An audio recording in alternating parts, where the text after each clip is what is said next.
Salut, ici Valérie Baudouin. Pour notre 5e épisode, j'avais le goût de parler à des Québécois qui voyagent très souvent aux États-Unis. Dans un des cas, je dirais même qu'il semble être en garde partagée entre le Canada et les États-Unis. Je veux savoir s'ils ressentent cette division, cette polarisation qu'on répète très, très souvent. Dans le fond, est-ce que la société américaine a changé au cours des dernières années?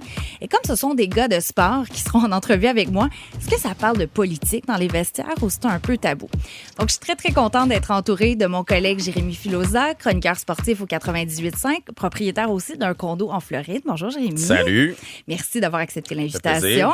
Ainsi qu'Alex Agostino, collaborateur au réseau Cogeco, dépisteur ou plutôt superviseur des dépisteurs des Phillies de Philadelphie et qui partage son temps entre la Montérégie et Philadelphie. Est-ce que je me trompe? Non, c'est bien ça. Merci d'avoir accepté l'invitation. Ça fait plaisir. Pour la petite anecdote, j'étais certaine que tu étais à distance ce matin, alors tu es comme ma surprise, ma belle surprise. Parce que je sais que tu es très occupé et là, je ne suis pas une spécialiste de baseball, mais je sais que vous êtes dans les séries. Oui. Ça va commencer, donc il doit y avoir une espèce d'effervescence ou comment vous vous sentez dans l'équipe? Tu joues, les joueurs puis les propriétaires, c'est pour ça que tu joues pour gagner une série mondiale. C'est notre 3e et de suite. On a un bail cette semaine. On va regarder les premières séries qui vont se passer, puis ça débute samedi et dimanche à Philadelphie. Tout le monde est heureux. Oui, parfait. Ben écoute, j'imagine, c'est sûr qu'il doit y avoir déjà... La Pennsylvanie, c'est quand même un État où on aime le sport. Beaucoup. Je pense qu'il y a 3,3 millions de spectateurs à Philadelphie en 81 matchs. C'est 40 quelques mille tous les soirs, que ce soit un lundi, un mardi, un vendredi, samedi, dimanche. Alors, l'effervescence est là. OK, je comprends. Les fans sont au rendez-vous. Bon, Jérémy, je disais que on va commencer avec toi. Tu habites en Floride une partie de l'année, mais tu voyages aussi pour le travail. Là, on se parle, on se connaît depuis quelques années. Je sais que pour la MLS, entre autres, tu as voyagé. Aussi pour suivre des combats, plein d'événements sportifs, là, de tout ça. Il n'y a rien que j'ai pas fait là, en termes de couverture médiatique aux États-Unis, que ce soit des grands galas de boxe, des matchs, bien sûr, de soccer, j'en ai fait. Oui. T'as-tu fait le décompte? Un grand nombre. Non. Écoute, je pourrais pas, là, ça me prendrait une calculatrice, mais j'ai fait plusieurs camps d'entraînement de baseball. Donc, oui, je me suis beaucoup promené aux États-Unis. J'ai visité beaucoup de stades. Donc, beaucoup d'allers-retours, sans compter, bien sûr, le temps que je passe à mon condo en Floride. Là. Donc, un temps partiel, toi, à peu près. Là, si j'ai utilisé la même expression, la même chose que la garde partagée. Bon, là, c'est un balado sur la politique américaine. Donc, Alex, je peux t'appeler Alex. Il n'y aura pas de monsieur dans le balado. Parfait. C'est un balado sur la politique américaine. Alors, j'ai besoin que tu me prennes un peu par la main, certains auditeurs du balado, parce que je veux comprendre c'est quoi, avant d'entrer dans le vif du sujet, être superviseur des dépisteurs. C'est quoi ton travail? Puis ça vient de où? Comment tu es entré dans ce milieu-là? Ben là, je viens de finir ma 30e année. J'ai débuté avec les Expos de Montréal après avoir passé 5 ans comme directeur technique à Baseball Québec. J'ai été engagé par les Expos comme dépisteur, 7 ans avec eux, 4 avec les Marlins et maintenant 19 avec les Phillies. Je fais partie du département amateur, c'est-à-dire on prépare le repêchage à chaque année. J'ai été dépisteur de territoire, où je couvrais le Canada, le nord-est des États-Unis. Puis là, les 15 dernières années, là, c'est beaucoup plus aux États. Mon rôle maintenant comme superviseur, c'est que j'ai 3 jeunes dépisteurs qui couvrent chacun des régions. Et moi, je dois aller dans chacune des régions, puis un peu ce qu'on appelle... En anglais, le mot, c'est cross-checker. Si je m'en viens cross-checker les joueurs, s'assurer que le joueur que toi, tu aimes, il est à la bonne place sur notre liste comparé à l'autre joueur de Boston. Alors, moi, c'est du Maine jusqu'en Caroline du Nord, jusqu'à la Virginie occidentale, à la West Virginia. Alors, c'est beaucoup de paperasse, beaucoup de joueurs à voir, beaucoup de parties à voir, beaucoup de temps sur les campus américains, les gros collèges, ainsi que les écoles secondaires. Puis le baseball, là, ici, bon, on le sait, on avait les expos. Je pense qu'on fait tous partie des gens qui espèrent un retour du baseball. Mais est-ce que c'est vraiment le baseball, c'est un sport qui est important partout aux États-Unis? Est-ce que les gens sont... OK, c'est ça. C'est un peu comme le hockey pour nous. Là. Ben oui, il y a des places où le football est roi et maître au Texas, ces places, mais il n'y a pas une place que ça ne joue pas au baseball. C'est très, très populaire dans les écoles. Tu vas à une école secondaire publique, tu as un terrain de baseball qu'au Québec, on n'a pas. Une école publique, là. Tu peux aller, il y a des écoles privées aussi. Tu vas sur un campus comme Duke ou l'Université de la Caroline du Nord à Chapel Hill, c'est des stades de 3-4 500 places. C'est plein la fin de semaine. Les gens voyagent en avion pour aller voir leurs équipes parce qu'ils sont allés à l'école là.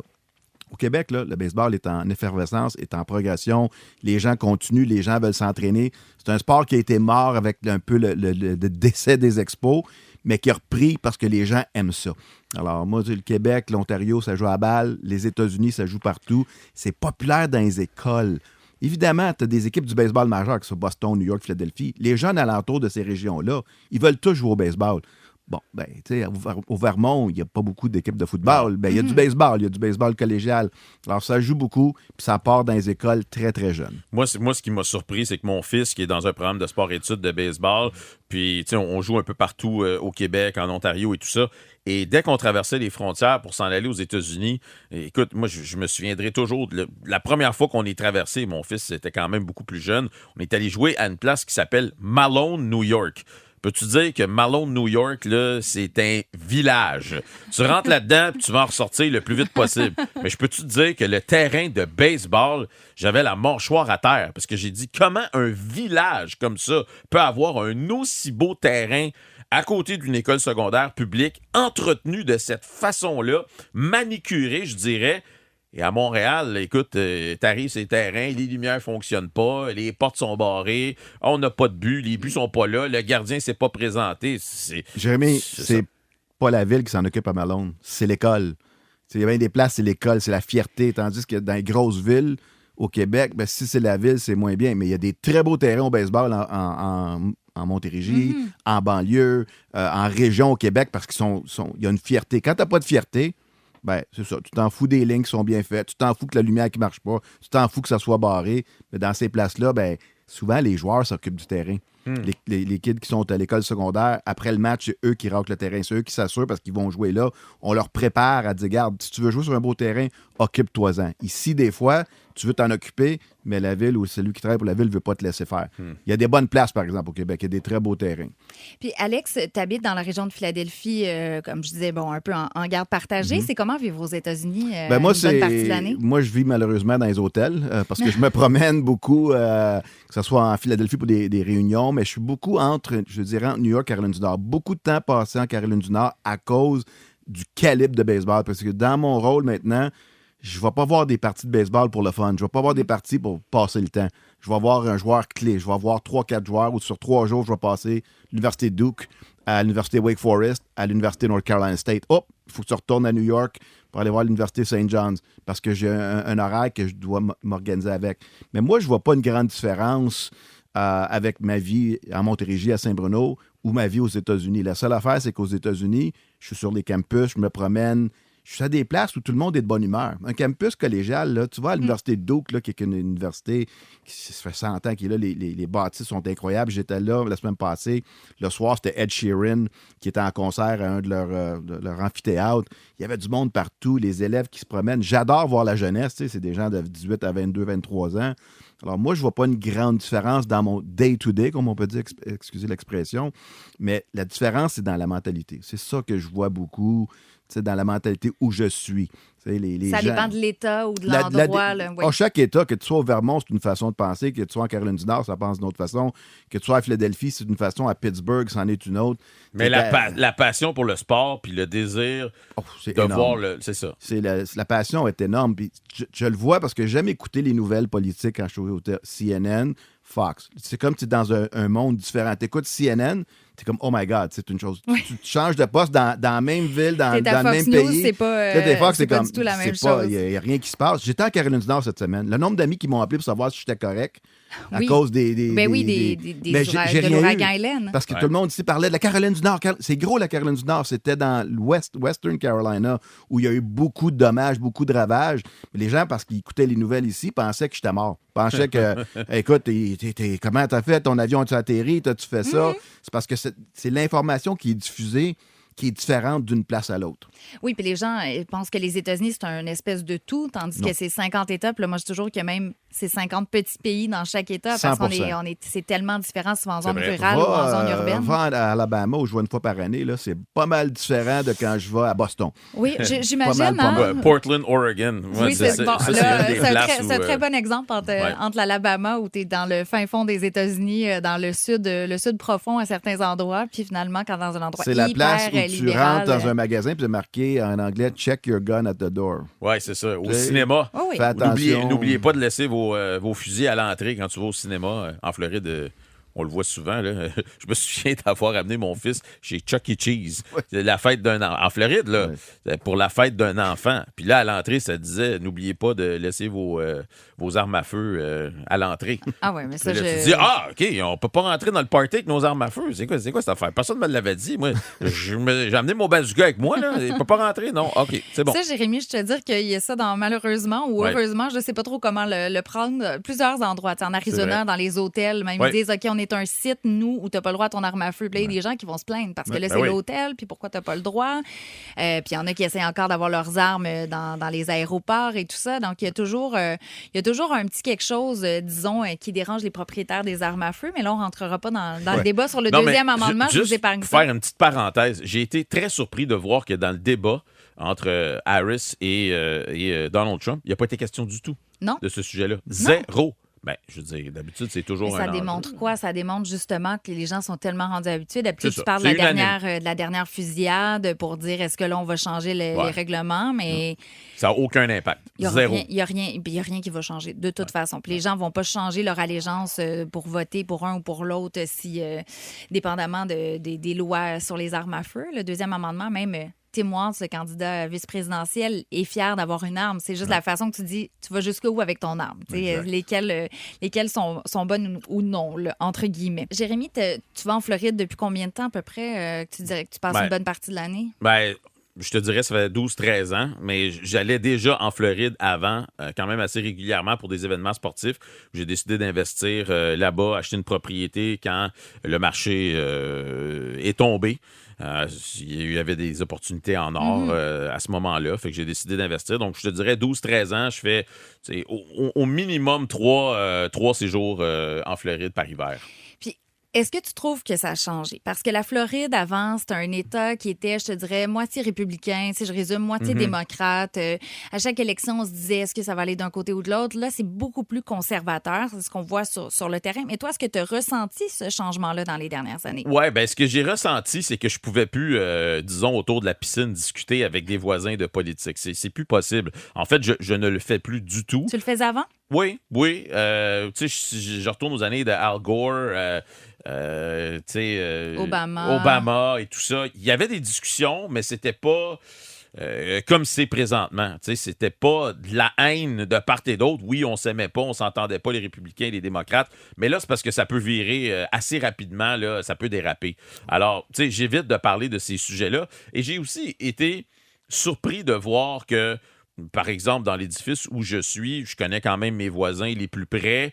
Puis là-dedans, il y a des gens qui, à première vue, tu te dirais, c'est impossible que ce soit des Trump supporters. C'est impossible. Tu sais, c'est des gens jeunes, des professionnels et tout ça. Et non, ils sont complètement rangés derrière Donald Trump. Donc, j'évite le sujet le plus possible parce que la première et seule fois où c'est arrivé, je me suis dit, OK, c'est bon, c'est mieux que je retourne dans mon condo puis j'aille faire d'autres choses. Parce que trouvé une excuse pour faire ça. Pour m'en aller. Puis j'ai tout de suite appris la leçon puis j'ai compris que c'est ça. C'était un sujet à ne plus aborder. Alex, est-ce que c'est la même chose pour toi? Ah, c'est 100%. Mais moi, j'ai vu des situations, parce que moi, je connais, honnêtement, dans mon entourage de baseball, c'est pas juste des employés défilés, je connais beaucoup de monde des autres équipes, parce que quand tu es sur la route, tu voyages avec le gars des Jays, le gars des Reds de Cincinnati, le gars des Yankees. Alors, j'ai beaucoup plus de gens, ou de connaissances, ou d'amis qui sont républicains que démocrates dans le monde où je navigue. C'est des gens, puis j'en ai eu des discussions, puis ce que Jérémy dit, là, j'étais à une table, 3 employés défilés, moi dans le milieu, le Québécois, le Canadien, un démocrate à ma gauche qui était notre psychologue sportif, un dépisteur international qui est un gars du Bronx, un Italien, tough, républicain. Ça jase, ça va bien. Jusqu'à temps qu'à un moment donné, mon ami démocrate qui dit, il parlait, c'était lors de la dernière élection, il a dit à l'autre, il dit, toi, si tu votes pour Trump, je ne peux plus jamais te parler, on ne peut plus être amis. Tandis que le républicain, qui est un gars incroyable, que je connais depuis des années, il a ses convictions, non, je veux juste parler, je t'aime encore, moi. Moi, je te dis qu'on est mieux avec, pas Trump, républicain. Parce que quand tu es élevé républicain, que ce soit Trump ou un autre, les gens, oui, il y a des pro-Trump, là, mais il y en a que c'est les valeurs. Tandis que l'autre, il y a de ça, il s'est élevé, ils ne sont plus jamais reparlés. Mais t'es pas sérieux. C'est la vérité. Puis là, moi, des fois, je parle à des gens. Je connais des républicains qui ont été des détectives dans le Bronx, qui sont maintenant dépisteurs pour une équipe professionnelle. Puis il me dit, je parle souvent des armes à feu. Je dis, OK, au Québec, on n'a pas ça. On a des affaires, mais il me dit, Alex, il dit, c'est pas le fusil qui tue. C'est la personne derrière. C'est la personne derrière. Puis c'est une des personnes que je respecte le plus au monde. Il a 70 ans, il travaille encore. Il est droit comme une barre famille. Il a été détective. Je l'écoute parler, puis comme, je ne veux pas me chicaner avec lui, mais c'est comme, OK, il a été détective dans le Bronx. Tandis que l'autre ami démocrate qui est parti de la table, il ne voulait pas parler. Il dit, il faut faire ci, il faut faire ça. Ça, c'est une mauvaise personne. Mais il n'y avait pas de dialogue. Alors, c'était trop émotif, c'est finalement, ça, c'est pour avoir rendu une discussion. volatile. C'est rendu tellement que moi, je sais qui est pro-Trump et qui est pro-démocrate. Je suis dépisteur. Tu sais, Oui, c'est ça. c'est dans mon travail, mais je suis à une place. Ça jase 2, 3. Puis il y en a qui lâchent des petites flèches. Ils veulent pas en parler parce qu'ils savent que c'est 50-50. Ils savent que moi et Jérémy, si on s'entend pas là-dessus, on va en parler.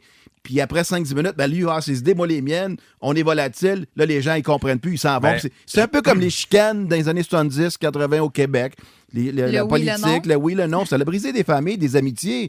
Tu sais, mais moi, j'en connais des gens au Québec. Moi, je suis fils d'immigrants. Je parle 3 langues. Je suis né au Québec, mais mes parents sont en Italie. On a tous parlé 3 langues. On a des amis québécois, on a des amis anglophones, on a des amis séparatistes, on a des amis qui étaient libérales. On s'entendait tous. Mais si tu commençais à parler de ça aux religions, oh boy, ça c'était dur. Puis c'est ça que je vois. Dans mon day-to-day, par exemple, là, au terrain de balle, là, personne n'en parle. Les gars veulent voir du baseball, ils font ça. De temps en temps, quand il y a une nouvelle qui passe, là, puis... Oh, un petit commentaire. Là, un petit commentaire, c'est que, on sait que Trump, il est comme ça, mais nous autres, on veut pas les démocrates. On va pour le parti. Moi, ce qui m'assomme, c'est de voir l'immigration. Je vais donner un exemple. Mon père, ma mère sont arrivés d'Italie et mon père, il y a eu beaucoup de cousins à lui qui sont arrivés en même temps, mais qui sont partis aux États-Unis. Moi, j'ai beaucoup de famille à Pittsburgh, en Pennsylvanie. Bon. Alors, je veux dire, mon père, il y en a plusieurs qui sont venus à Montréal, il y en a plusieurs qui sont allés là-bas. Les Italiens, puis je parle des Italiens, mais je pense que je peux parler en général des immigrants à Montréal, ce sont des libéraux. Ils vont voter libéral en grande partie. OK?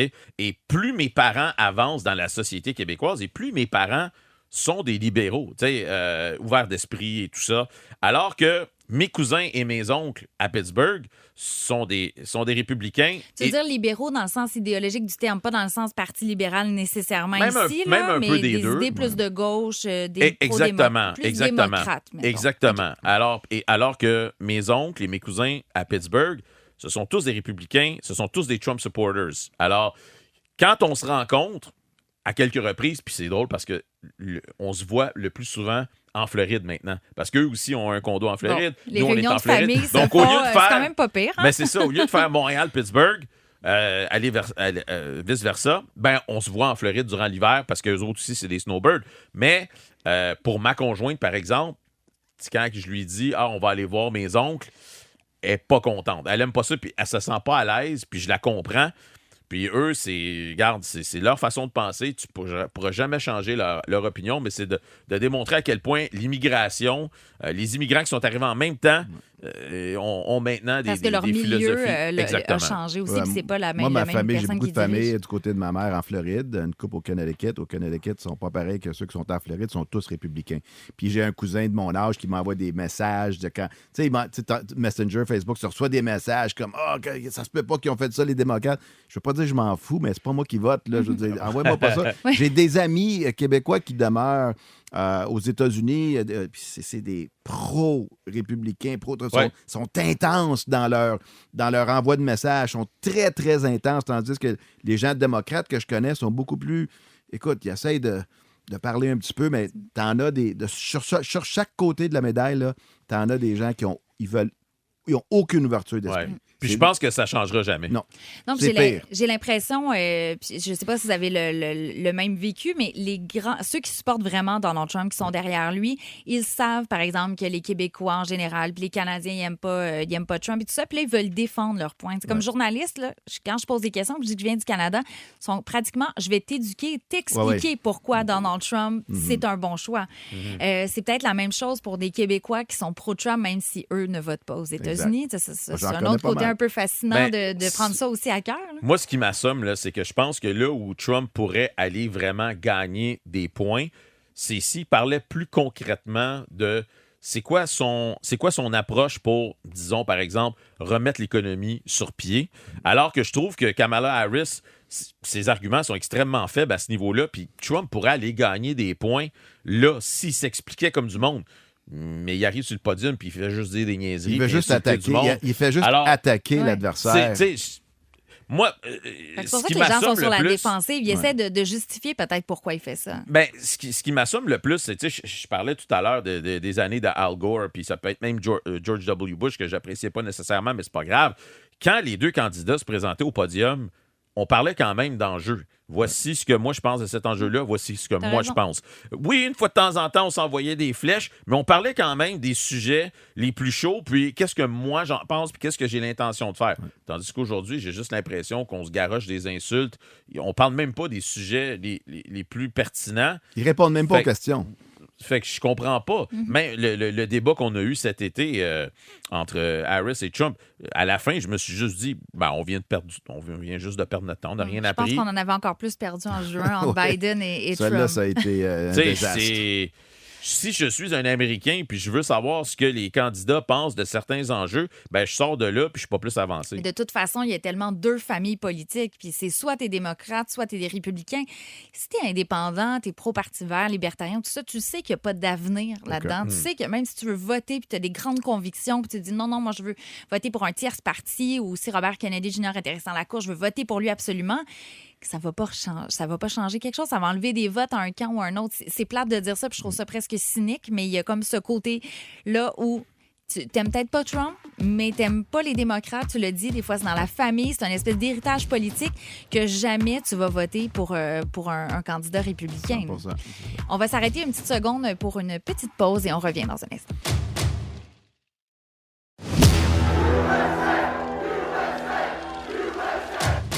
Je veux vous entendre maintenant sur les athlètes. Est-ce que vous trouvez que les athlètes en général, c'est peut-être pas juste le baseball, là, si vous avez une autre perspective aussi, c'est plus des républicains ou des démocrates? Bonne question, celle-là, parce que moi, je pense que tu as des gens des deux côtés. Je trouve que les artistes sont un peu plus ça, c'est évident. démocrates. Là. Mais tandis que moi, personnellement, ceux que je connais ou que j'entends, parce que j'aime les Félix, je pense qu'ils sont plus républicains. C'est ma perception. C'est ma perception aussi. de quand on parle. Il y a eu les années de COVID, puis le vaccin, puis les joueurs qui n'ont pas voulu. Tous ces gens-là, c'est les gens qui votent Trump. J'en connais dans mon organisation qui n'ont pas été vaccinés pour des convictions religieuses. C'est un républicain. Tu vois ça, tu vas chez eux, tu vois les pancartes dehors, Trump, tu vois le drapeau américain. C'est dehors, tu te promènes. On s'affiche, là. Alors, moi, je pense que les joueurs font attention parce qu'ils savent que leur public, c'est moitié-moitié. Et quand tu parles des fois, il y en a qui vont être « all right, good job », tandis que les autres vont dire « moi, je veux juste t'entendre parler de balle, je veux juste t'entendre. » On veut pas savoir on veut ton que tu frappes 3-4 ce soir. Ton opinion, si elle n'est pas la mienne, si elle n'est pas la même, c'est la même que moi. On est derrière notre joueur. Alors, les joueurs n'ont rien à gagner de s'afficher, c'est mon opinion. Ben écoute, on a vu, il y a eu occasionnellement des joueurs qui sont sortis publiquement et qui se sont affichés. Je vais prendre l'exemple de Tim Thomas, le gardien des Bruins de Boston. Lorsque Barack Obama était à la Maison-Blanche, il a refusé d'aller, parce que pour les gens qui nous écoutent, qui ne savent peut-être pas, mais les équipes championnes visitent la Maison-Blanche. Comme la semaine dernière, le Crew de Columbus qui a gagné le championnat de la MLS l'année dernière, il visitait la Maison-Blanche. Tim Thomas, qui était le gardien des Bruins de Boston, qui était un républicain, n'a pas voulu se présenter pour cette journée-là parce que c'était Barack Obama qui était à la Maison-Blanche. Ça fait beaucoup jaser et il a été fortement critiqué aussi. Sauf que quand Donald Trump est arrivé au pouvoir, il y a des équipes au complet qui ont dit on n'y va pas. Ouais. Mais là, il y a des joueurs qui ont dit hey, moi, je suis un républicain, je vais y aller à la Maison-Blanche, j'ai gagné un championnat. Pourquoi on y va pas? Alors, à la limite, même s'ils ne sont pas républicains, ils se disent je sais pourquoi je n'irais pas. C'est quand même un honneur de visiter la Maison-Blanche, même l'institution. Exact. Regarde, on pense à Mbappé, juste avant la dernière Coupe du Monde, qui s'était affiché publiquement en point de presse et qui avait fortement conseillé aux gens de ne pas voter pour l'extrême droite.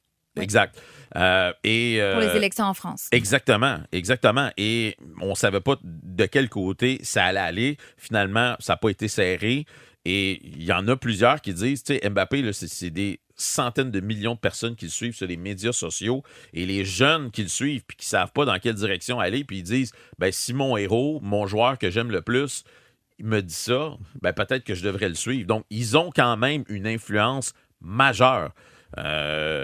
Et souvent, ben, ils s'en servent pas nécessairement parce qu'ils ont peut-être peur des répercussions. Ouais, pendant qu'ils jouent spécialement. Des fois, à la retraite, c'est Tom Brady, ces gars-là, ou un gars comme Aaron Rodgers au football qui s'est affiché, ils se font descendre rapidement par l'autre média. Ils ont des gens derrière eux. C'est une distraction après ça pour le sport. Tu es payé 30-40 millions pour jouer, pour gagner dans ton sport, puis là, tu commences ça. C'est des êtres humains, ils ont de grosses opinions, absolument. ça, c'est sûr et certain. Mais puis dans leur propre vestiaire, ils savent qu'il y en a qui pensent exactement le contraire. Donc, il faut que tu essaies de garder un esprit de corps. Donc, c'est pas souvent des sujets sur lesquels on s'avance dans le monde du sport. Mais justement, dans le vestiaire, est-ce qu'on parle que ça peut même être pour le Canadien de Montréal, ça peut être n'importe quel sport. Est-ce qu'on parle de politique? Je pense qu'on essaie de l'éviter. Politique, religion, là, chacun fait du affaire à l'extérieur. Une fois que tu ouvres le vestiaire, tu es un tout ici.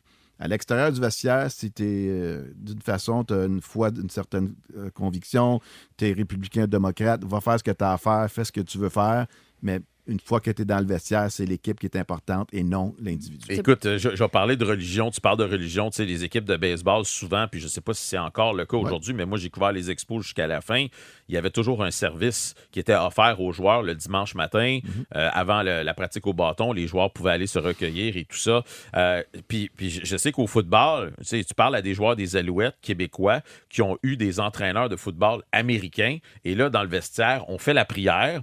Et là, les joueurs québécois disaient, moi, j'en ai rien à foutre de la prière. Tu sais, je le fais parce que on n'est pas habitué à ça. Il n'y a pas de non, c'est ça. Je vois ça souvent aux États-Unis. Il y a des écoles catholiques, des écoles secondaires privées, puis avant le match, ils sont tous rassemblés dans le champ. Ça s'est rendu en Cour suprême parce qu'il y avait justement un entraîneur, si je ne me trompe pas, de football dans une école, je pense que c'était une école publique dans ce cas-là, qui avait obligé, entre guillemets, de faire une prière sur le terrain. Puis on disait, est-ce que c'est sa liberté d'expression ou là, c'est contraire, tu vas à l'encontre de la liberté de religion peut-être de certains joueurs. Puis finalement, ils ont donné raison à l'entraîneur de football. Ça va aller en Cour suprême. Boston College, des écoles sont reconnues comme des écoles catholiques. L'université Duke, il y a des écoles. Liberty University en Virginie, c'est une école religieuse. Là. C'est de l'argent de religion à gauche et à droite. Ils ont les meilleurs. Ils en ont de l'argent. Complexes. C'est incroyable, le stade de baseball. Ils ont même une équipe de hockey Division 2. Tu vois là, après le match, ils s'entendent tous ensemble. Puis avant le match, ils savent, tu s'en vas à l'université là, c'est une école de même. C'est ça qu'on fait. Alors, tu sais, d'autres écoles, c'est free for all. Ils laissent les gens faire, mais. Ben moi, ça m'assomme toujours à chaque fois que j'arrive en Floride et puis on arrive pour atterrir, que ce soit à Fort Lauderdale ou Miami ou West Palm, puis tu vois des terrains sportifs partout. Tu vois, là, tu descends avec l'avion, ils sont partout. Ils sont bien entretenus. Puis ils sont bien entretenus. Puis là, tu dis ici, là, on fait-tu dur sportivement parlant? Mon fils va rentrer au cégep l'année prochaine. Il y a un terrain de baseball en avant du cégep où il joue. Honnêtement, là, je veux dire, ça a l'air d'un champ de patates, puis ils l'ont abandonné, ils s'en occupent plus. Les clôtures sont toutes... c'est à veille de tomber à terre, c'est tout rouillé. C'est disgracieux à quel point, selon moi, là, on fait pas de la place pour le sport ici. On valorise pas le sport, on n'encourage pas les gens à faire du sport comme ils devraient. Je pense qu'à l'école secondaire, présentement, mon fils me disait que ceux qui sont pas dans des programmes sport-études ou dans des programmes de sport particuliers, c'est un cours d'éducation physique ou 2 à tous les 9 jours, je veux dire. Ça dure 45 minutes. C'est vraiment un autre débat parce que c'est comment que ton gouvernement, comment que les gens pensent. Tout le monde veut faire du sport. Tout le monde aime ça. Tout le monde aime regarder le Canadien. Beaucoup de gens écoutent le baseball, le football. Mais quand ça vient le temps de mettre l'argent, c'est comme, oh non, on ne peut pas faire ça. L'éducation va pas bien. Moi, je te poserai la question. Là. Tu vas aux États-Unis, les gens savent que le hockey, c'est la religion ici. Oui. Parfait. Si tu leur disais, là, on n'a pas de ligue universitaire de hockey au Québec. Ouais, ils ne comprendraient pas parce que chacune de l'université, ils ont une équipe de baseball, de basketball, de football. Dans le nord-est, il y a beaucoup d'équipes de hockey. La crosse, c'est un autre sport. C'est un sport en effervescence au Connecticut, à Long Island. Les collèges jouent le field hockey, le soccer. Il n'y a pas un sport qui ne se fait pas. Maintenant, chaque école n'a pas tous ces sports-là, mais tu en as beaucoup. C'est incroyable, tandis que nous autres, non, l'Université de Montréal n'a pas d'équipe. C'est pas aussi, par contre, le même argent, parce que, je veux dire, dans 100%. Les universités américaines, juste les frais de scolarité, même quand tu as une université qui n'est pas la plus, c'est pas Harvard nécessairement, c'est des milliers de dollars. Fait que ça aussi, je peux comprendre dans un sens qu'on investit beaucoup en sport pour l'argent, évidemment, puis les anciens les investissent énormément dans leurs universités. Si tu as joué à Duke University puis tu as joué dans la majeure, au basketball, au football, tu redonnes. C'est cette culture-là qu'on de n'a redonner. pas ici. Puis ils ne redonnent pas 100 $ par année. C'est des milliers. C'est des gros sons. Ben, des gros Alex montants. Rodriguez, on peut chialer contre l'ancien joueur des majeurs. Il n'a jamais joué à l'Université de Miami, mais c'est un gars de Miami, puis il a payé toutes les lumières. Puis c'est maintenant le Alex Rodriguez Field à Miami, à l'université. Il avait besoin de lumière parce qu'il jouait juste le jour. Ben, il les a mis. Ça a coûté 1,2 million. Il l'a payé. Je veux revenir un instant juste sur le sport et la politique. Vous vous souvenez, ça, je pense pas qu'au baseball, et si c'est le cas, tu me le diras, Alex, mais au football, quand il y avait eu le genou au sol pendant l'hymne national, parce que justement, c'était en réaction à la brutalité policière envers les Afro-Américains, ça, c'était de la politique claire, nette et précise. Les gens voulaient boycotter pratiquement le football, mais tu sais, après ça, je trouvais ça complètement ridicule. Là. C'est justement c'est une religion. Est-ce que tu vas arrêter de regarder la NFL parce qu'il y a des joueurs qui ont mis les genoux par terre? Puis eux, ils disaient, au contraire, on fait un geste patriotique parce que nous, on fait ça comme pour envoyer un message, parce qu'on trouve qu'il y a des inégalités encore. Jérémy, tu te souviens de cet événement-là? Je me trompe pas en disant que là, on a eu un effet de la politique et le sport, ça s'est vraiment interrelié pendant une certaine période. Oui, puis je me souviens des commentaires de Donald Trump qui avait dit on devrait bannir tous ces joueurs-là. Tu sais, c'était pas compliqué. C'était un débat quand même assez absurde parce que d'un côté, on disait on respecte le drapeau américain, on respecte l'hymne national. Voici de la façon dont nous allons nous comporter durant l'hymne national. Ça ne veut pas dire qu'on ne respecte pas notre pays, mais on veut juste passer notre message. Alors que de l'autre côté, par exemple, il y en a qui disaient du côté des républicains que c'était un grand manque de respect puis tu n'avais pas d'affaire de jouer dans la Ligue nationale de football si tu agissais comme ça contre le drapeau. Donc oui, mais encore là, ça s'est estompé à un certain moment donné. Mais ça ressort de temps en temps. Tu sais, Travis Kelce avec Taylor Swift, quand il avait toutes les allégations, là, il va là, sûrement un pro-démocrate puis un gars de la gauche, puis il fait des publicités Pfizer en plus. Fait que là, il rajoute ça sur, c'est comme t'es l'ennemi numéro 1 des gens de la droite. Bien, on avait ressorti les vidéos de lui, le genou par terre. Puis là, moi, sur X, je vais dire malheureusement, je vais devoir suivre des gens des deux côtés, tous les extrêmes que tu peux imaginer.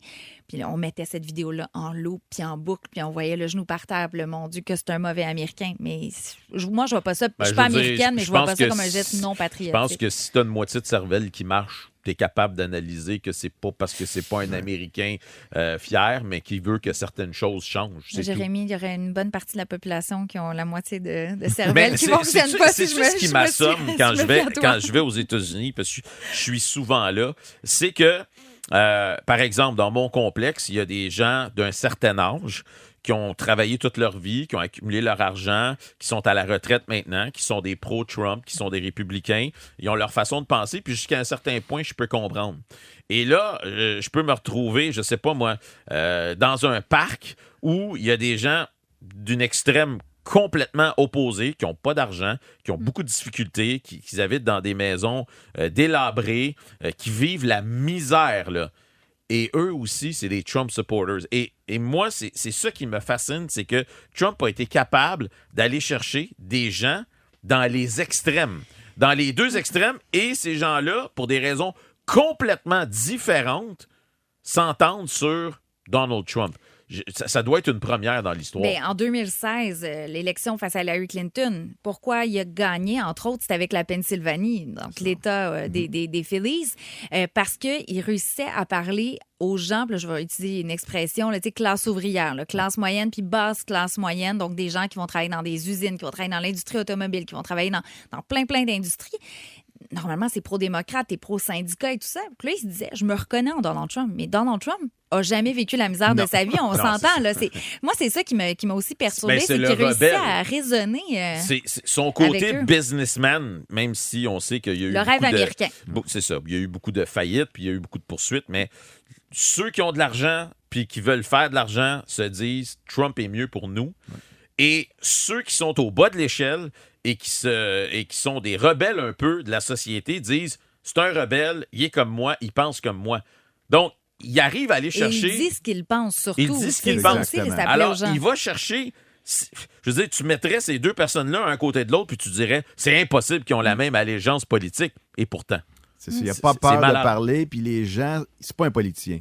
Ça, faut être clair et net. 100%. Là. Ça, 100%, c'est pas un politicien, c'est un businessman, il l'a dit, mais il n'a pas peur de rien, il n'a pas peur de mentir, il n'a pas peur de dire n'importe quoi. Puis quand tu dis n'importe quoi, il les gens, peut-être, les gens que tu parlais qui vivent un peu dans la misère, ils croient sur le coup. Puis c'est pour ça qu'ils vont voter pour lui, parce qu'ils pensent que leur vie va être meilleure. Parce que là, tu sais, il y a la peur de l'immigration, la peur que le visage des États-Unis change. La peur du communisme. La peur aussi de encore. c'est ça, exactement. Écoute, faut que je vous raconte quelque chose. J'ai regardé sur Netflix le documentaire sur Vince McMahon. Vince McMahon, qui était le propriétaire de la WWE, la lutte, qui était commissaire aussi de sa propre ligue. OK? Et là, il y a un épisode où on parle de Donald Trump. Et là, il y a eu un temps, mais là on recule, ça fait un bon bout de temps, avant que Donald Trump se lance en politique et tout ça, là. Il y a eu un scénario qui a été écrit où, à WrestleMania, c'était Vince McMahon contre Donald Trump et les deux avaient leur propre lutteur qui les représentait et tout ça. Alors, on remonte des séquences de Donald Trump il y a, je pense que ça doit faire 15 ans que c'est arrivé, cette affaire-là. Je regarde Donald Trump parler à la lutte, là, et c'est scénarisé, là. Et il dit les mêmes affaires. C'est la même affaire. Donc, tu dis, lui, là, il s'est inspiré de ce passage-là qu'il y a eu dans la lutte où il y a eu une influence. Il était capable d'aller chercher du monde et de les ranger de son côté. Puis il a juste transposé ça dans la politique, puis ça a marché. C'est incroyable. T'es la deuxième personne en 24 heures qui me Qui parle suggère de ça? cette série-là, je te le dis. Oui, Ben, oui. si tu as aimé la lutte, tu as suivi la lutte, c'est extraordinaire. Là. Mais je pense que pour la politique américaine, on me disait, va voir cette série-là parce qu'il y a un moment que tu vas apprécier. J'imagine que c'est peut-être ce regarder moment-là avec... ce bout-là. Et tu sais, j'ai été un peu estomaqué parce que je me suis dit, c'est la même affaire. C'est exactement la même affaire. Incroyable. Et il y a des gens, après le sport, qui se présentent en politique, qui essaient. Là, moi, je pense à mon réflexe, c'est Herschel Walker, qui c'était complètement un flop en Géorgie, en star de football, là, qui croyait que le vent de la Chine allait amener des bactéries, des virus, puis plein d'affaires ici, puis que là, il disait, il y a trop d'armes, il faut en couper pour je me rappelle même plus quelle raison. Ça veut pas dire parce que tu es une star du sport que tu vas être bon en politique, mais il y en a un qui s'essaie. Et je te dirais que c'est un poste que je pense pas qu'il va réussir à avoir, mais quand même, Steve Garvey, qui est membre du Temple de la renommée de la Ligue majeure de baseball, ancien joueur des Dodgers, entre autres, qui se présente au poste de sénateur de la Californie. Rien de moins, il commence pas au bas de l'échelle, contre Adam Schiff, qui est un élu démocrate super connu. Mais Alex, tu me disais hors d'onde que tu t'as rencontré Steve Garvey. Oui, Steve Garvey, il était venu à Philadelphie avec son fils parce que on avait des camps d'entraînement avant le repêchage et nos dépisteurs amènent des joueurs qui aiment. Et lui, Steve Garvey, était venu avec sa famille, avec son fils, puis on rencontrait tous les parents ensemble. Il était là, puis il agissait comme un parent. Nous, évidemment, on le connaissait. On a pu jaser avec. Lui, dans sa carrière, là, c'était Monsieur Dodger. Il sacrait pas. C'est un peu comme Gary Carter dans le temps. Ses coéquipiers ne l'aimaient pas tous. J'ai vu un reportage sur lui cette semaine où ses joueurs étaient tannés parce que ses propres coéquipiers, parce que la presse allait le voir. Il aimait les caméras. Il sacrait jamais. Il était jamais fâché. Il sortait déjà jamais. Un peu politicien, il sortait jamais avec les joueurs. Même son épouse disait de temps en temps, va prendre une bière avec tes chums. Là, reste pas à la maison tout le temps. C'était le gars Monsieur Perfect. Mais évidemment, après sa carrière, je pense qu'il y a eu des hauts et des bas dans le business. Mais c'est le type de profil que je suis pas surpris. Ça commence à être tard parce que ce gars-là doit plus être jeune. Là. Il doit avoir 70 ans facile. C'est sûr Puis, que oui. mais je suis pas surpris parce que... mais l'âge en politique américaine... exactement, ça n'a rien à voir. Mais il nous a traités personne. avec tellement de respect. 75 ans. 75 ans. Oui. Il nous avait traités avec tellement de respect. On entraînait son fils, on lui donnait un essai, puis il nous jasait comme un parent d'un enfant qui aspire à jouer au baseball professionnel. Mais il y en a eu une coupe. Tu sais, Ken Dryden du Canadien, l'ancien gardien, s'est lancé en politique. Même à la lutte, Jesse Ventura, Jesse The Body Ventura, il était au Minnesota. qui était gouverneur du Minnesota. Les Félix, ils ont eu, je pense que c'est Jim Bunning, un autre membre du Temple de la renommée, qui a été longtemps sénateur aux États-Unis. Il y en a qui sont, dans le temps, ils se présentaient, c'était peut-être plus facile. Aujourd'hui, de présenter comme Herschel Walker qui a peut-être malheureusement trop fait d'abus à l'extérieur du terrain, là. C'est pas ce type de gars que tu veux voir aller là. Même... c'est là que tu vois que ton nom et ta notoriété a une limite quand 100%. Même. T'as beau être une star. Là. Mais tu sais, t'as eu Arnold Schwarzenegger qui était un champion culturiste, après ça acteur, et après ça dans la politique. Mais Ronald Reagan, acteur. Oui, acteur. mais je me suis toujours demandé pourquoi ces personnes-là qui avaient cette popularité-là ne se présentait pas en politique. Peut-être qu'ils n'ont pas l'intérêt, mais entre toi et moi, là, je veux dire, mettons, tu es un démocrate, puis là, tu cherches un candidat, et là, tu prends une personnalité publique qui n'a rien à voir avec la politique, mais qui est extrêmement populaire dans sa sphère, très suivie sur les médias sociaux. Mais les démocrates le font moins. Les républicains ont pardonne-moi l'expression, ce flair-là d'aller chercher des célébrités sans que ça soit quelqu'un qui vient de la politique. Parce que là, ils vont apprendre des dernières années puis te dire, ben nous aussi, là, on doit essayer. C'est pas une célébrité dans le sens qu'on dit, mais le sénateur Mark Kelly de l'Arizona, c'est un ancien astronaute. Là, fait que c'est une célébrité, une icône patriotique américaine aussi. Là, tu dis, il est allé combien de fois dans l'espace et tout ça. Donc, ça aussi mais je comprends ce que tu veux dire. Faut que tu aies une influence.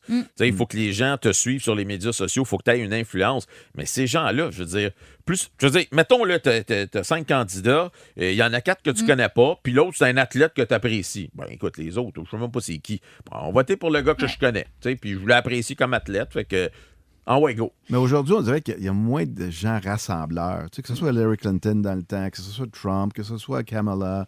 Si tu regardes cette personne-là, puis dans les politiques des années 70, 80, ici, les Robert Bourassa, les René Lévesque, ces choses-là, ils ont leurs convictions. On dirait qu'ils n'ont pas de convictions. Ils en ont un peu, mais c'est comme ça change d'une journée à l'autre parce qu'aujourd'hui, je vais avoir ces votes-là. Au lieu d'avoir leur propre opinion, on s'en va de même. Les États-Unis, c'est bien de faire « Make America Great Again ». C'est correct comme slogan, mais comment?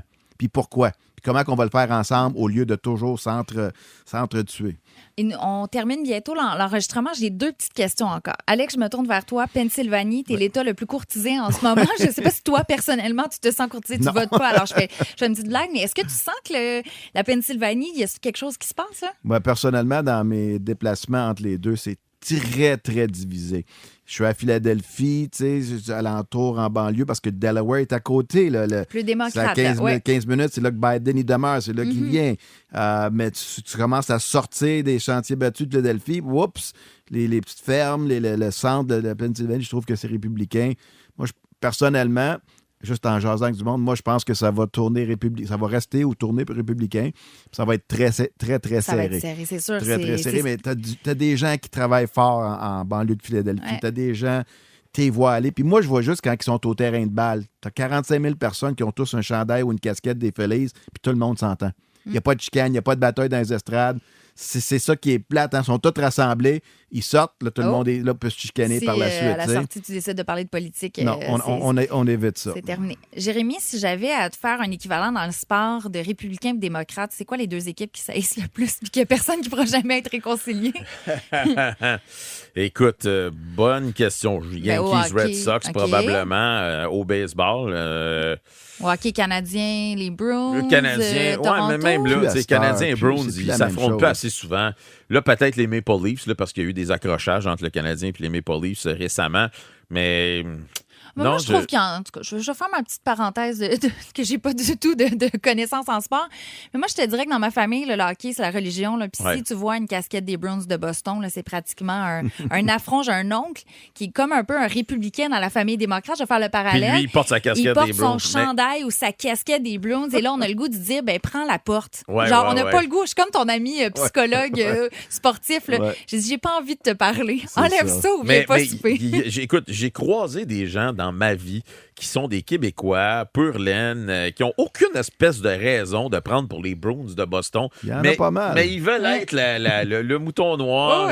Ils veulent pas se conformer. Quand t'es jeune, des fois, c'est le logo. Des fois, ton équipe à Montréal, t'as pas eu l'autographe de ton joueur favori. Le Bruins, il t'en a donné une. T'as 8 ans. Ou t'as ton joueur québécois qui est là, puis tu l'adores. C'est niaiseux. Moi, j'adorais le Canadien, mais les Islanders de New York, là, quand j'avais 10-11 ans, là, c'était ton équipe. C'était mon équipe. J'adorais le logo. Au secondaire, on avait un cours d'économie familiale. J'avais fait un coussin avec le logo, les noms. Je connaissais tous les joueurs. Le coussin, non, mais j'avais une poubelle des Islanders, pas une poubelle des Canadiens. Mais c'était Bossy, c'était Trottier, c'était Craig Gilly. C'était des gens que j'adorais. J'aimais le Canadien quand même, mais c'est comme... ils ont gagné toutes ces Coupes Stanley-là. C'est qui l'ennemi des Phillies? L'ennemi des Phillies, c'est les Mets présentement. OK. C'est New York, c'est 2 heures. Là, c'est pas Pittsburgh parce que c'est 6 heures. Ils sont pas dans la même division, ils sont dans la centrale. Phillies, Mets, il y a comme une rivalité depuis longtemps. OK, fait que c'est même pas inter-État, là. C'est non, vraiment divisé comme ça. Ouais. New York et Philadelphie, c'est à peine 2 heures en auto. C'est vrai. Puis il y a beaucoup de partisans de Philadelphie qui vont à New York, beaucoup de partisans de New York, quand on allait mal, venaient à Philadelphie. Mais... Ça s'entendait vraiment pas bien. Puis là, il y aurait une possibilité, si New York bat Milwaukee dans cette première division, qu'on les affronte dans les séries. Oh boy. Écoute, là, tu disais que c'était sage dans les gradins. De ce que j'ai vu depuis les 10 dernières années, les partisans des Phillies qui ont déjà eu de très mauvaises réputations vont très bien parce que leur équipe va bien. C'est au football dans les estrades qu'on voit. Mais le baseball, dans la NFL, là, ça dérape pas mal dans les estrades. Ça boit pendant 4 heures avant chaque partie. Mais là. écoute, les gens vont peut-être oublier qu'à l'époque des Canadiens et des Nordiques, là, il y avait des batailles dans la galerie de presse. Là, des journalistes. Là, T'es pas sérieux? Absolument. Il y a eu des batailles dans la galerie de presse entre des journalistes qui couvraient le Canadien et des journalistes qui couvraient les Nordiques tellement que tu pouvais pas prendre pour les Nordiques ou quoi que ce soit. T'aurais été ou même dans quel sortir. camp? Toi, tu serais battu de quel côté, Jérémy? Moi, je me serais pas battu, honnêtement, mais c'est sûr que moi, j'ai toujours été Montréal, j'ai toujours été Je pensais que t'allais me Canadien. faire une réponse de politicien, là. Mais je l'ai... Moi, j'aurais été du côté canadien dans celle-là. Oui? Ça, Bon. c'est sûr et certain. mais... OK, on est 3 du bon bord. Mon gars de Montréal. Je suis né à Montréal, à Saint-Léonard. Là, tu pouvais pas prendre pour les Nordiques. Là. Ah oui, c'est ça. J'ai 2 gars de sport, 2 Italiens en plus. Exactement. Je vous ai bien choisi. Qui parlent 3 langues, par exemple. Mais là, on le fera pas. On fera pas la version en italien, s'il vous plaît. Sinon, ça va être difficile de garder le fil. Mais en parlant de langue, j'ai toujours été surpris de voir qu'il n'y a aucun candidat qui s'est présenté pour la présidence américaine qui a fait un effort d'apprendre l'espagnol ou de parler un peu en espagnol. C'est boiteux là, quand ils font. Mais non, mais pourquoi? Moi, je parle espagnol. Non, là. mais c'est eux quand ils font, c'est boiteux. Oui, je veux dire, ils essaient de le faire, mais c'est comme pratiquement hola.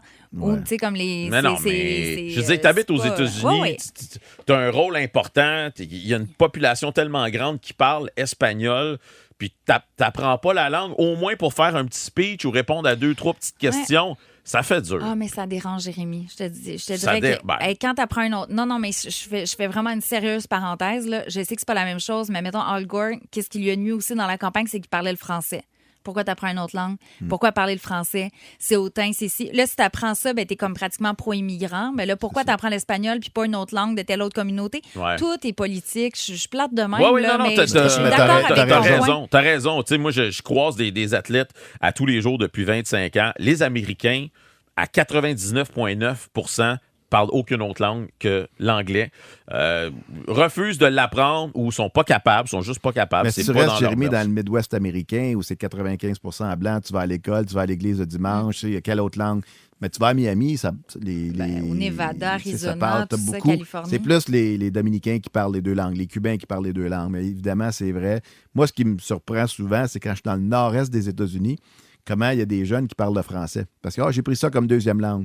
Je l'ai pris, puis je l'utilise pas, c'est plate, mais ma 3e génération vient de la Beauce ou de Sherbrooke, puis ça parle un peu le français, ils ont des noms français, puis ils sont fiers d'en parler. J'ai un dépisteur des Red Sox de Boston, fier démocrate, Fagnan, ça vient de Sherbrooke, mais lui, sa grand-mère, il a toujours parlé en français. Le gars, il a 60 ans, il a vécu toute sa vie aux États-Unis. À chaque fois qu'il me voit, comment ça va, Alex? On a des discussions en français. Toutes les autres alentours sont comme... De quoi vous parlez? Là? Ils ont tous sont nerveux. Pourquoi vous parlez de même? Mais ça arrive. Là, je vais me faire tuer en régie, mais je vous pose une dernière question. Il faut juste me répondre rapidement, parce que là, sinon, je vais me faire chicaner sur le temps du balado. Mais quand je vais aux États-Unis, puis je dis que je viens du Canada, je me suis déjà fait traiter de socialiste. Est-ce que ça vous est déjà arrivé? Ben oui. Est-ce que il y a ce côté-là qui sont... Ah, ben toi, c'est sûr, t'es un gars de gauche, là. Non, mais c'est parce que c'est pas socialiste, c'est qu'eux autres, ils dérapent dans le communisme. Ben oui, là, moi, c'est ça qui est le plus... C'est socialiste, on est un pays socialiste. Mais c'est une insulte pratiquement aux États-Unis de dire que t'es un socialiste. Là. Bernie Sanders va être fier socialiste, mais socialiste, communiste, c'est comme dans le même paquet. Mais ça, c'est une affaire que j'ai jamais compris. C'était pourquoi... C'est si mal que ça d'être social-démocrate? Exactement. Moi, dans mon entourage, pour répondre rapidement, tout le monde est comme très content, puis sont comme, vous faites bien des bonnes choses. Ils parlent beaucoup plus Canada que Québec. Moi, ils me voient comme un Canadien, mais mon surnom, c'est Frenchie. Parce que je parle français. C'est mon 3e langue, mais c'est drôle, tu sais, comme parce que tu viens du Québec. Puis c'est très. J'adore. C'est vraiment gentil. Ils le font pas en façon dérisoire, là. Ben, Claude Raymond aussi, c'était Frenchie. Oui, c'est ça. Puis, je veux dire, honnêtement, moi, j'entends. Quand je parle de ça, ou je me promène aux États-Unis, Montréal. Je dis Montréal souvent, tu sais, parce que, c'est le coup, j'ai hâte je veux visiter ça. Puis moi, je vends ça. Puis j'ai beaucoup, je dirais que sur 70% de mes amis, j'aimerais ça vivre là. Puis 30% sont comme, non, moi, je suis américain, rien d'autre. Mais ça, c'est des gens qui viennent du Midwest. C'est ça, pas Texas. nécessairement de la même région. Ouais. C'est ça. Ouais, c'est ça. Merci à vous deux, sincèrement. Merci Alex Agostino entre 2-3 voyages en Caroline du Nord, à New York, en Pennsylvanie, d'être avec nous. Je rappelle que tu es superviseur des dépisteurs des Phillies de Philadelphie, collaborateur aussi avec Mario Langlois, entre autres, aux amateurs de sport. Jérémy Filosa, chroniqueur sportif, propriétaire d'un condo en Floride. Ouais. On en a parlé. Mon collègue au Québec maintenant. Alors, merci à vous deux d'avoir pris du temps dans votre horaire très, très, très chargé. Je le sais particulièrement aujourd'hui. Je l'apprécie. Ça fait plaisir. On se retrouve la semaine prochaine pour un autre épisode de Miss America.